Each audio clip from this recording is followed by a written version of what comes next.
Good morning everyone. आज की class में हम लोग एक नया चैप्टर करेंगे, अलजेब्रा। एक वेरी इम्पोर्टेंट चैप्टर है। जितने भी इसमें कंसेप्ट हैं सारे के सारे वेरी इम्पोर्टेंट हैं, क्योंकि आगे जितने भी क्लासेस आप पढ़ेंगे, जब तक मैथमेटिक्स पढ़ोगे तो अलजेब्रा का यूज होगा ही होगा। ठीक है, तो सभी बच्चे ध्यान से देखेंगे और सीखेंगे।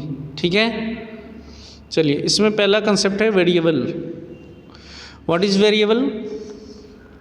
Those quantity whose value is not fixed, क्या कहा मैंने? Whose value is not fixed are called variable। ऐसे क्वांटिटी जिनकी वैल्यू फिक्स नहीं होती है उसको हम वेरिएबल कहते हैं। ठीक है, for example speed of a moving car. आपने देखा होगा जब आप रोड पे गए होंगे तो जब कार चलती है या कोई व्हीकल चल रही है, कार हो, मोटरसाइकिल हो, चाहे साइकिल हो, कुछ भी हो, तो जब वो चलती है तो उसकी जो स्पीड है वो फिक्स नहीं होती। कभी स्पीड तेज़ हो जाती है और कभी स्पीड कम हो जाती है। तो जो फिक्स नहीं होगा उसे हम क्या बोलेंगे? वेरिएबल। तो स्पीड फिक्स नहीं है, इसलिए स्पीड कैसी है? वेरिएबल है। समझ आ रहा है? प्राइस ऑफ ए पेट्रोल, आप ये देखते होंगे डेली न्यूज़ में कि कभी पेट्रोल का प्राइस बढ़ गया और कभी पेट्रोल का प्राइस कम हो गया। तो मतलब ये फिक्स नहीं है, फिक्स क्वांटिटी नहीं है कि इतने में ही हमेशा मिलता रहेगा, ऐसा नहीं है। कभी बढ़ जाता है, कभी कम हो जाता है। तो ये क्या कहलाएगा? वेरिएबल। तो जो भी चीज़ें फिक्स नहीं होती हैं, कम या ज़्यादा होती रहती हैं, तो उसको हम क्या बोलते हैं? वेरिएबल बोलते हैं। समझ आ रहा है? Height of the student, student की हाइट जो है वो बढ़ती रहती है। ठीक है, जब तक कि वो पूरा एडल्ट ना हो जाए तब तक बच्चे की हाइट बढ़ती रहती है। तो उसकी हाइट को हम क्या बोलेंगे? हाइट ऑफ द स्टूडेंट क्या हो जाएगा? वेरिएबल हो जाएगा। लेकिन हाइट ऑफ द बिल्डिंग ये बढ़ेगी कम होगी? ना तो बढ़ेगी और ना ही कम होगी। जितनी हाइट है उतनी फिक्स रहती है। तो height of the building height of the building जो है ये वेरिएबल होगा कि नहीं होगा? तो ये वेरिएबल नहीं हुआ क्योंकि ये फिक्स है। ठीक है, समझ आ गया सबको? वेरिएबल क्या होता है? जिसकी वैल्यू फिक्स नहीं होती है उसको हम क्या बोलते हैं? वेरिएबल। ठीक है, it is denoted by alphabets like X Y Z. जितने भी अल्फ़ाबेट्स हैं ABCD से लेकर Z तक, सबको हम वेरिएबल्स मानते हैं। ठीक है, वेरिएबल को इन्हीं से डिनोट किया जाता है। क्लियर बेटा? चलिए इसके बाद नेक्स्ट कंसेप्ट है constant. What is constant? Those quantities whose value is fixed always. जिनकी वैल्यू हमेशा फिक्स होती है, ना तो कम होगी ना ज़्यादा होगी, उनको हम क्या बोलेंगे? कांस्टेंट। ठीक है, are called constant. For example speed of earth. Earth की जो स्पीड है, आपने पढ़ा होगा ज्योग्राफी वगैरह में या साइंस में कि अर्थ जो है वो मूव कर रही है अपने एक्सेस पे भी और सन के अराउंड। तो जो एक्सेस पे मूव कर रही है उसकी एक स्पीड है, सेम स्पीड से मूवमेंट हो रहा है। यानी कि मूवमेंट करते करते जो है ज़्यादा स्पीड हो गई और या फिर कभी कम स्पीड हो गई, ऐसा कभी नहीं होगा। सेम स्पीड से मूवमेंट हो रही है। ऐसी अराउंड द सन उसकी जो स्पीड है वो सेम है। तो इसको हम क्या बोलेंगे? वेरिएबल बोलेंगे या कांस्टेंट बोलेंगे? कांस्टेंट बोलेंगे। क्यों कांस्टेंट बोलेंगे? क्योंकि स्पीड इसकी कैसी है? फिक्स है, चेंज नहीं हो रही है। तो जो चेंज नहीं होता है उसको हम क्या बोलते हैं? Constant. Height of the building, height of the building constant है या वेरिएबल है? कांस्टेंट होगा, क्योंकि बिल्डिंग की हाइट ना तो इंक्रीज होगी ना ही डिक्रीज होगी, इसलिए हाइट ऑफ द बिल्डिंग को क्या माना जाएगा? कांस्टेंट। और जितने भी नंबर्स हैं हमारे पास उन सब को हम कांस्टेंट मानते हैं, चाहे वो नेचुरल नंबर हो, चाहे वो डेसिमल वाला हो, चाहे अंडर रूट वाला हो, चाहे अपॉन वाला हो, फ्रैक्शन हो, कोई भी नंबर हो, सबको हम क्या मानेंगे? कांस्टेंट। और जितने भी अल्फ़ाबेट्स हैं उनको क्या मानेंगे? वेरिएबल। ये दो कंसेप्ट आपको समझ आ जाने चाहिए, आगे क्लासेस में काम आने वाली है। कई सीनियर बच्चों को भी पता नहीं होता है कि वेरिएबल और कांस्टेंट क्या होता है, लेकिन 6th क्लास में आप समझ लेंगे तो आगे आपको दिक्कत नहीं आएगी। आपको समझना भी है और याद भी रखना है। आई होप आपको समझ आ गया होगा वेरिएबल और कांस्टेंट क्या होता है। वेरिएबल वो चीज़ होता है जिसकी वैल्यू फिक्स नहीं होती है, चेंज होती रहती है, और कांस्टेंट वो होता है जिसकी वैल्यू हमेशा फिक्स होती है। क्लियर है बेटा? चलिए ठीक है। इसके बाद इसमें पहला कंसेप्ट है हमारे पास मैथमेटिक पैटर्न्स। क्या क्या है इन्होंने कि इस मैच स्टिक को यूज़ करके डिफरेंट पैटर्न्स बनाए हैं, ठीक है। और फिर उसमें उसका हमें एक रूल बताना है कि कितने मैच स्टिक इसमें रिक्वायर्ड होंगे, कितनी मैच स्टिक की ज़रूरत पड़ेगी, उसके लिए हमें एक रूल बताना है उस पैटर्न का, ठीक है। मैच स्टिक पैटर्न में क्या करना होता है कि different letters can be formed by using match stick. Match stick की हेल्प से हम बहुत सारे लेटर्स बना सकते हैं, नहीं बना सकते हैं। मैच स्टिक को यूज़ करके बहुत सारे लेटर्स बनाए जाते हैं। Different letters can be formed by using match sticks, ठीक है। जैसे यहाँ पे देखिए टी बनाया गया है, तो इसमें दो मैच स्टिक, एक मैच स्टिक ऐसे रख देंगे, दूसरा मैच स्टिक इस तरह से रख देंगे। टी बनाया है, हम ए बना सकते हैं, ठीक है, यू बना सकते हैं। एक मैच स्टिक ऐसे रख देंगे, दूसरा ऐसे रख देंगे, तीसरा ऐसे रख देंगे, 3 मैच स्टिक से। जेड बना सकते हैं, एक मैच स्टिक ऐसे रख देंगे, एक मैच स्टिक ऐसे रख देंगे, जेड बन जाएगा ये, ठीक है। समझ आ रहा है।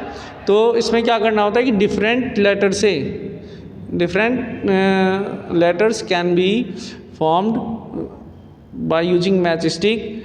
We have to find the rule of the pattern which gives the number of match stick required. हमें क्या करना होता है कि वो रूल फाइंड करना होता है पैटर्न का, जो कि नंबर ऑफ मैच स्टिक्स बताए। कि जैसे मान लीजिए पैटर्न में हमने 10 पैटर्न वो फिगर बना दिए हैं, तो उसमें कितनी मैच स्टिक लगा दी। किसी ने 20 फिगर्स बना दिए हैं एक पैटर्न में, तो उसमें कितनी मैच स्टिक रिक्वायर्ड होगी। तो उसके लिए हमें एक रूल फाइंड करना होता है। ये हम अलजेब्रा की हेल्प से करेंगे। एक्सरसाइज 11.1 इसी पे बेस्ड है। समझ आ रहा है। समझ आ गया आपको मैच स्टिक पैटर्न क्या होता है। मैच स्टिक पैटर्न ये है कि मैच स्टिक को यूज़ करके डिफरेंट लेटर्स और डिफरेंट शेप्स बनाना। हम ट्रायंगल भी बना सकते हैं, सिर्फ लेटर्स ही नहीं, ट्रायंगल्स भी बनाए जा सकते हैं। जैसे मान लीजिए एक मैच स्टिक ऐसे रख दिया, एक ऐसे रख दिया, ट्रायंगल बन गया। तो एक ट्रायंगल बनाने के लिए कितनी मैच स्टिक की रिक्वायरमेंट हो रही, 3 मैच स्टिक की रिक्वायरमेंट हो रही। तो अब हम 2 ट्रायंगल अगर बनाएंगे तो कितनी मैच स्टिक चाहिए हमें, 6 मैच स्टिक चाहिए। समझ आ रहा है। तो कोई पैटर्न हम बनाते हैं बाय यूजिंग मैच स्टिक। फिर उसके बाद हमें क्या करना है कि रूल फाइंड करना होता है उस पैटर्न का, जो कि उस मैच स्टिक जो कि उसमें कितने मैच स्टिक यूज हुए हैं उस चीज़ को बता पाए, ठीक है। We have to find the rule, ठीक है।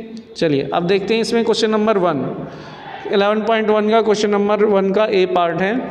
इसमें टी बनाया गया है। अब एक टी बनाया है तो इसमें 2 मैच स्टिक रिक्वायर्ड है। 2 मैच स्टिक बने हैं तो इसमें कितने 2 टी बनाए हैं तो कितने मैच स्टिक रिक्वायर्ड होगी इसमें, 4। 2 टी बनाए हैं, ठीक है, 1 2 3 4, 4 मैच स्टिक लगेंगे, ठीक है। 4 मैच स्टिक की रिक्वायरमेंट होगी। 3 टी अगर बनाएंगे तो कितने मैच स्टिक रिक्वायरमेंट होगी, 6, ठीक है। तो इस तरह से अगर हम n पैटर्न्स बनाए, n टी बनाए, तो कितनी मैच स्टिक यूज़ होंगी, ये हमें रूल बताना है। रूल में हमेशा वेरिएबल आता है, ये ध्यान रखना है। जब भी आप रूल लिखेंगे तो रूल में आपको वेरिएबल का यूज़ करना है। समझ आ रहा है। देखिए इसको कैसे करेंगे, बहुत ही सिंपल है, ध्यान से देखेंगे। Number of match stick required for making 1 T. एक टी बनाने के लिए कितने मैच स्टिक की रिक्वायरमेंट है, 2। और अगर नंबर ऑफ लेटर्स n हैं, n टी बनाए गए हैं, then number of required match stick equal to 2 × n। 2 × n क्यों किया है मैंने यहाँ पे, बताइए। 2 × n हम इसलिए करेंगे क्योंकि हमने प्रीवियस चैप्टर्स में पढ़े हैं, मैंने जब पहले भी बताया था आपको ये कंसेप्ट कि 1 की वैल्यू जब पता होती है और ज़्यादा की निकालनी होती है, ठीक है, मोर की वैल्यू निकालनी होती है 1 से ज़्यादा की, तो उस केस में हम क्या करते हैं, मल्टीप्लिकेशन। 1 की वैल्यू गिवन होगी और ज़्यादा की निकालनी होगी तो हम क्या करेंगे बेटा, मल्टीप्लाई करेंगे। समझ आ रहा है सबको।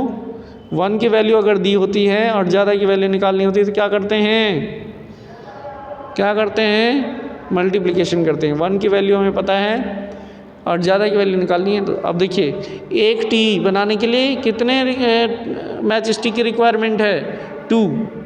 अगर हमें एक टी बनाना है, 1 टी बनानी है, तो इसके लिए कितने मैच स्टिक चाहिए, 2। और अगर हमें n टी बनाना है तो हमें 1 का पता है और ज़्यादा का निकालना है तो हम क्या कर देंगे, multiply 2 × n, this is equal to 2n। Simple है ना। हमें 1 का पता होना चाहिए बस कि एक में कितना लगता है, ठीक है। इसी तरह से बाकी क्वेश्चंस करने हैं। 1 का बी पार्ट है, इसमें देखेंगे number of match stick required for making 1 Z, एक जेड बनाना है आपको, तो एक मैच स्टिक ऐसे रख दिया, एक ऐसे रख दिया, एक ऐसे रख दिया। एक जेड बनाने के लिए कितने मैच स्टिक चाहिए? 3। तो अगर आपके पास n जेड हो तो कितने मैच स्टिक चाहिए आपको? 3 × n = 3n। समझ आ रहा है? देखिए 3n आ रहा है इसमें आंसर, बहुत ही सिंपल है। ठीक है, क्लियर है? तो 1 के जितने भी पार्ट्स हैं इसी तरह से आपने करना है। कोई प्रॉब्लम हो तो मुझे बताना, वैसे तो बहुत सिंपल क्वेश्चन है इसमें।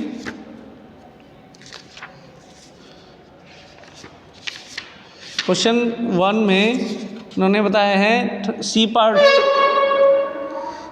है, इसमें यू बनाना है हमें। तो यू बनाने हैं तो इसमें कितने मैच स्टिक रिक्वायर्ड है? 3 मैच स्टिक रिक्वायर्ड है। तो एक यू में 3 मैच स्टिक, तो एन यू अगर हम बनाएंगे तो कितने मैच स्टिक चाहिए? 3 × n 3n। समझ आ रहा है बेटा? एक ई बनाओगे, जो आपका ई पार्ट है उसको देखेंगे। ई बनाने के लिए एक मैच स्टिक, दूसरा मैच स्टिक, तीसरा मैच स्टिक, चौथा और पांचवा। एक मैच स्टिक बनाने के लिए, एक ई बनाने के लिए कितने मैच स्टिक चाहिए? 5। ठीक है, 1 2 3 4 5। एक मैच स्टिक बनाने के लिए, सॉरी, एक ई बनाने के लिए कितने मैच स्टिक चाहिए? 5। तो एन ई अगर हमें बनाना है तो कितने मैच स्टिक चाहिए बेटा? 5n। इस तरह से पैटर्न बनाना है, पैटर्न का नियम आपको बताना है, रूल ऑफ द पैटर्न। ठीक है, चलिए इसके बाद क्वेश्चन नंबर 3 है। इसमें बताया गया है कि नंबर ऑफ कैडेट्स इन 1 रो, एक रो में 5 कैडेट हैं, मतलब एक लाइन है इसमें 5 कैडेट खड़े हैं, 1 2 3 4 5। एक रो में 5 कैडेट्स खड़े हैं और टोटल n रोज हैं। तो टोटल कैडेट्स बताना है हमें, बहुत ही सिंपल है। एक रो में, 1 रो में कितने खड़े हैं?